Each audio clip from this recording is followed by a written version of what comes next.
तो दोस्तों, स्वागत है आपका स्टोरी टीम विद आयुषी पे। तो अगर आपने अपने इस चैनल को अब तक सब्सक्राइब नहीं किया तो प्लीज़ कर दे। तो आज हम अपने सब्सक्राइबर की स्टोरी शेयर करने जा रहे हैं। तो चलिए उन्हीं के अंदाज में हम बात करते हैं।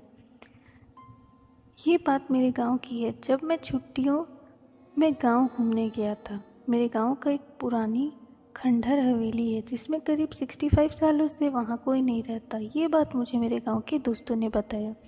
जब ये बात मुझे पता चली तो मेरा मन करने लगा कि मैं एक बार उस हवेली को देखूं।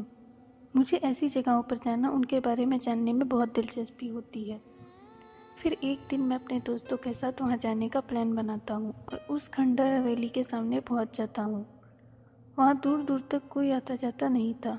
मैंने जब ये बात अपने दोस्तों से पूछी कि यहाँ अगल बगल कोई रहता कोई नहीं, बल्कि लोग इस रास्ते भी जा नहीं रहे हैं, ऐसा क्यों?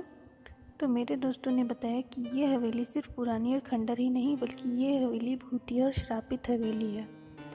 मैं बोला, ऐसा तुम इतने यकीन से कैसे कह सकते हो? मेरे दोस्तों ने कहा, यहाँ पूरे गांव का यही मानना है। इसके बारे में एक बहुत ही पुरानी और सच्ची घटना प्रसिद्ध है। मेरे मन में इसके बारे में जानने का ख्याल आया और बढ़ने लगा।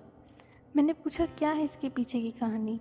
तब उनमें से एक दोस्त ने मुझे बताना शुरू किया।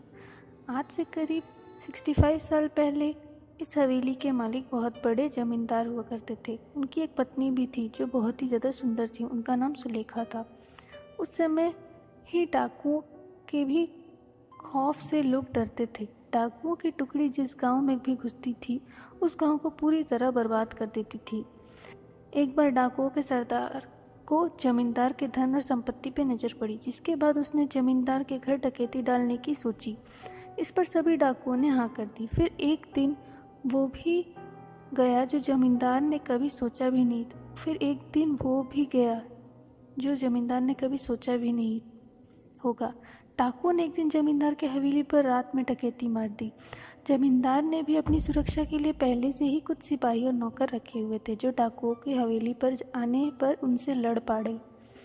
क्योंकि जमींदार के सिपाही और नौकर बहुत कम और साधारण हथियार के साथ थे, वहीं डाकुओं की संख्या बहुत ज़्यादा और उनके हथियार के साथ लैस थे, जिसकी वजह से जमींदार के सिपाहियों और नौकरों को कुछ ही देर में मार डाला।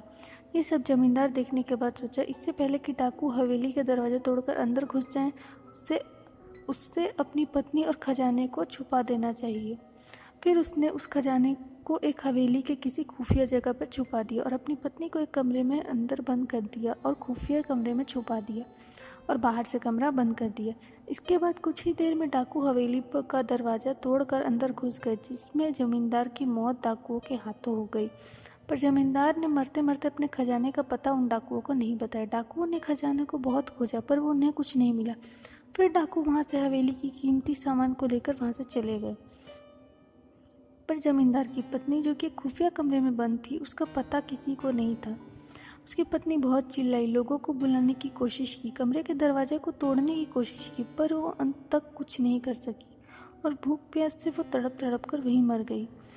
उसके मरने के बाद उसकी लाश की बदबू से लोग हवेली में गए और उस कमरे को तोड़कर उसकी लाश को वहाँ से निकालकर उसका अंतिम संस्कार किया। कहा जाता है आज भी वो अपने पति का इंतज़ार उस कमरे में करती है। उसकी पति कभी तो आएगा और उसे उस कमरे से आज़ाद करेगा, और आज भी उसके हवेली में घुसपैठियों या उसके बिना इजाज़त के अंदर आने वालों को सज़ा देती है।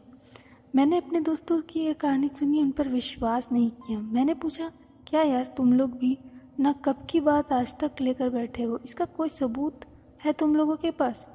तो उन लोगों ने बोला, कुछ लोगों ने इस हवेली में जाने की कोशिश की और वहाँ रुकने की गलती की थी, जो आज तक इस सदमे को भूल नहीं पाए हैं।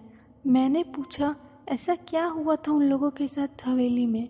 तब मुझे दोस्तों ने बताया, एक बार एक अपराधी जेल से भाग जाता है और वह हवेली में आकर छुप जाता है। उसके बाद कोई नहीं जानता कि उस हवेली में उसके साथ क्या हुआ। बस दूसरे दिन वह अपराधी की लाश उस हवेली में मिली। मैंने बोला, ये हादसा भी तो हो सकता है। तो उन लोगों ने कहा, एक बार एक चरवाहा उस हवेली में एक रात रुकने के लिए रुक जाता है, जो सुबह जिंदा उस हवेली से तो बाहर आ जाता है पर उसकी मानसिक संतुलन खो देता है। तब से वो आज तक पागल है। ये सब बातें सुनकर मेरी हिम्मत नहीं हुई उस हवेली के अंदर जाने की, इसलिए हम लोग वहाँ से दूर चले गए और दोबारा फिर मैं कभी भी उस हवेली को देखने नहीं गया। तो दोस्तों, अगर आपको ऐसी हॉन्टेड स्टोरी और सुननी है तो मेरे चैनल को प्लीज़ सब्सक्राइब कर दें।